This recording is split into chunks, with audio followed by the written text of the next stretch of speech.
السلام عليكم أصدقائي، نقدم لكم تعبير كتابي عن البيئة، مشاهدة ممتعة ومفيدة. البيئة، هذا الكوكب الذي نعيش عليه، يمثل مصدر الحياة والتوازن، وتعتبر صمام الأمان لحياة الإنسان وجميع الكائنات الحية الأخرى. يمكننا الحفاظ على البيئة من خلال التقليل من استهلاك الموارد الطبيعية وتعزيز التدوير وتبني التقنيات البيئية النظيفة.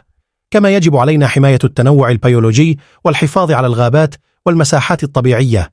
إن حفظ التوازن البيئي يسهم في الحفاظ على المناخ وتقليل التلوث، مما يؤدي إلى تعزيز الصحة العامة وجودة الحياة.